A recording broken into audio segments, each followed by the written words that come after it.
Hey guys, good morning. It's Wednesday morning. So I thought today we would do our, morning live video and talk Adobe Creative Cloud Libraries while making some meatloaf in a crock pot because it's Wednesday and I always seem to make things in a crock pot on Wednesday. So before we start talking about the Adobe CC Libraries, this is what I've got going on here. Got my crock pot. And I've lined it with tinfoil today. I had a fork, but I just dropped it on the floor. Usually I use those Reynolds wrap liners, but I'm actually at the end, before I serve this tonight, I'm probably gonna pop it in the oven and just broil it for a couple of minutes to really give it a nice browning on the top. I have a pound of ground turkey. I'm not a fan of ground beef. I have about a cup of breadcrumbs. I've got half a cup of milk. I've got an egg. I've got some Worcestershire sauce. I've got some garlic, some pepper, some Italian seasoning, and a little bit, some ground mustard, and then also some mozzarella cheese, because I'm going to line the middle with mozzarella cheese. And then I'm going to do a hot honey barbecue glaze on the top. So, with that being said, let's start to mix up our ingredients, and then we'll talk a little bit while we're doing that about the Adobe Creative Libraries. So I took the liberty of putting the meat in the bowl before I started. They substituted my ground turkey for the tube of ground turkey, and I don't know, there's just something kind of gross about tubes of meat. Like, meat is kind of to me anyways. I'm not a big fan of working with meat. I was actually vegan for 4 years. Yeah, right, the honey glaze. And it's, I don't know if you guys have ever used this. It's Mike's hot honey. It's delicious. It's so good. It's got a kick to it. It's so good. So that's gonna be the glaze on the top. So I'm trying to mush this all up, and I'm just gonna dump in my breadcrumbs.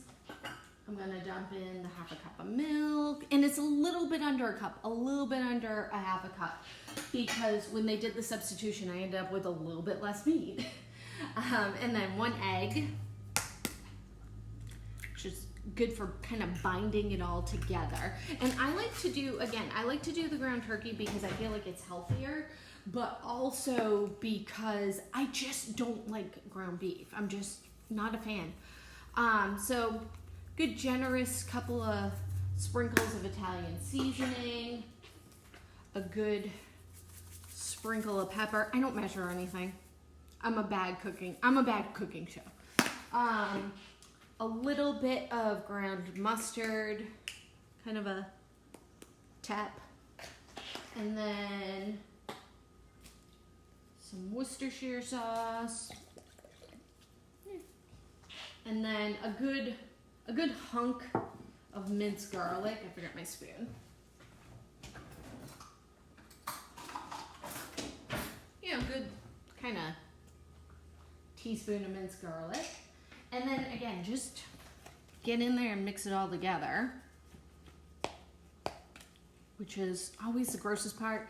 Some people, like my mom, will get in and mix it with her hands, but I'm like, I might have to if this doesn't break up. It's just that I'm really not a fan of that, but this will take forever. All right, so while I mix this with my hands, which is inevitable, let's talk a little bit about the Adobe Creative Cloud Libraries. So gross. So the Creative Cloud Libraries are actually kind of a new thing, and they're awesome. InDesign always had libraries. That was one of the things about InDesign, and I think that that's probably where the Creative Libraries kind of stemmed from eventually. Was they looked at InDesign and they were like, hey, this is a great idea. And they're really good for organization, to get things from program to program. Like, I like that you can, save swatches that you're using in Illustrator and then go into InDesign and pull those swatches back out. So you don't have to do the writing down either the RGB hex code or the CMYK breakdown, which is how we used to have to do it. So it makes things a lot more efficient, and it makes everything, you know, the same across all of your programs. So you're always using the right color scheme.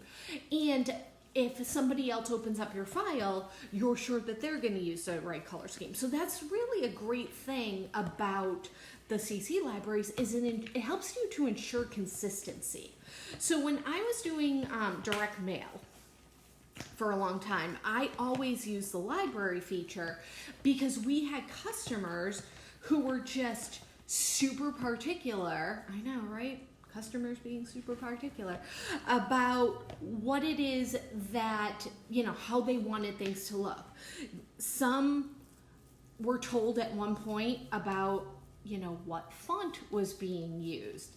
And so they were like, well, I know that the font of my headline is Helvetica 95 black, and it's at 23.25 type, so I want to make sure that all of my headlines going forward are Helvetica black and 23.25 type. And we were like, okay, but what you could do was you could take an example of their headline and put it in a library. So then the next time that you're running an ad and you're doing changes, you can just pull out those text boxes, plop them down in InDesign, and you have all of your specs ready to go. You don't need to remember that. So it gives you, you know, the option to just save things and to save them into different folders. So the one thing that InDesign with their libraries hadn't really mastered back then, and FYI, so I don't have to stand here holding this, you're gonna separate your meat into two sections, put one down, and we're gonna put the cheese in the middle. But I need to go wash my hands before I attempt to do the cheese. So I'm gonna still keep talking now. So InDesign hadn't mastered, you know, different folders in between the, you know, for each of your different clients. You could save a completely different library, but then you would have to close the library you were in to open the new library because you couldn't have multiple libraries open. So it wasn't, you know, the world's greatest process, but it was the precursor to the CC libraries where they fixed those things and they really got it to work the way that we needed it to work. I did put the garlic in. I was like, did I remember garlic? So, you know, that's why it's great. And it really can work for almost for any customer. Because if you find that you have the library for them and maybe you're not using it all the time, or your customer decides that they're not going to run with you, you know, again, or they go out of business or something, you know, you just delete the library, no harm, no foul. But if you aren't quite sure, it's always best to just make that library so that way you have a set parameter to follow going forward. So, you know, the CC libraries, again, they're really a great tool for keeping, you can keep the customer's logo in there, so that way you're not constantly having to do a file place and go find it, you know, the last time it ran, trying to remember the last time it ran, stuff like that. So the second part I'm putting on top. Kind of looks like a little, it's gonna fall apart anyways, who cares what it looks like, right? So it really, really is a great feature, and they just keep expanding on it, which I think is awesome.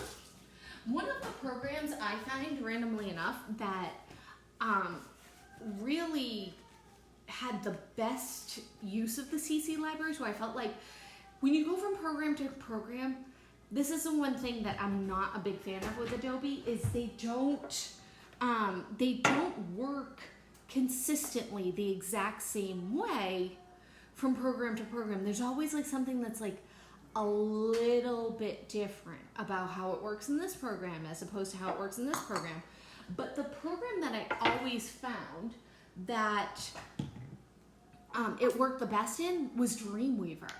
Like the way it functioned in Dreamweaver, go figure, because nobody wants to use Dreamweaver these days because it's been super glitchy, but their CC libraries seem to be the best, and that always kind of cracked me up, because on the web, you're probably almost the least likely to use a CC library, but it just so happened that it seemed to work the best. All right, so I have a little bit of barbecue sauce. This is the best barbecue sauce. It's Lily's smoky barbecue sauce. I can only buy it at one grocery store around here, but it is delicious. And the Mike's Hot Honey, I have to order it online. I get it through Amazon. It is also delicious. And randomly enough, our toddler really likes it. She had something that my husband was eating with the hot honey on it, and we're like, you're not gonna like this, it's spicy. And she was like, I was like, all right, so I guess she likes it. She ate a whole English muffin with hot honey on it the other day, and I was like, that's interesting. Quite a palate 2-year-old. Won't eat mac and cheese, but she'll eat, crumpets with hot honey on them. Whatever. So then I'm just gonna kind of pat this on the top, and I'm going to set my crock pot for low and let it cook for probably a little bit over 6 hours. But if you want to go out and get the ingredients today and make this in the crock pot, you could set it on high and do it in 4 hours. So, I mean, it's only 10 o'clock here, and I'm on the East Coast. So 6 hours from now is going to be 4 o'clock. Like, this thing's I'm probably going to put it on keep warm or something for the last 2 hours until we actually have time. And then I'm going to make some mashed cauliflower to go with it, a little bit of cheesy mashed cauliflower. Basically, the whole idea of making this meatloaf came because Walmart accidentally gave me a 5-pound bag of mozzarella last week. And I was like, I didn't order this. I don't know what to do with this. But at the same time, they accidentally also slashed open my thing of paper towels, and all of the paper towels were dirty and or filled with wood, and I had to pull the wood chips out. So I felt like we were kind of even. But again, I don't want it to go to waste. So what are you going to do with 5 pounds of mozzarella? Well, you're going to make, I guess, mozzarella meatloaf and a cheesy big mashed cauliflower. So I'll end up roasting the cauliflower at 450 for probably 20-25 minutes. Take it out, mash it up, a little bit of milk, a little bit of cheese, and serve that with it and call it a night. Hopefully the 2-year-old will eat this tonight, and she's being agreeable. All right, so I hope you guys liked our discussion on the CC Creative Libraries. Make your dinner if you can, and I will see you guys later. Everyone have a great Wednesday. Don't forget that your discussion posts are due tonight, your main post. So finish week 4 strong. Don't forget to do your daily checkpoint. If you haven't already, put the Canvas app on your phone, on your tablet, on whatever it is that you walk around with in front of your face, so that way it's set a reminder every day. Do daily checkpoint. Don't tap it off until you do it. It only takes a couple of minutes. Can help or hurt your grade. So do them every day. You know, if you do them every day and you get them right every day, I mean, it can add an extra 3 to 4 points on your total for your entire mod. So let's say that you were at an 87, which is a B+, but you got 100% in your daily checkpoints. That'll bump you up to an A. Pretty cool. All right, so have a great day, everyone, and I hope that if you make the meatloaf, you enjoy it, and I'll talk to you guys later. Bye.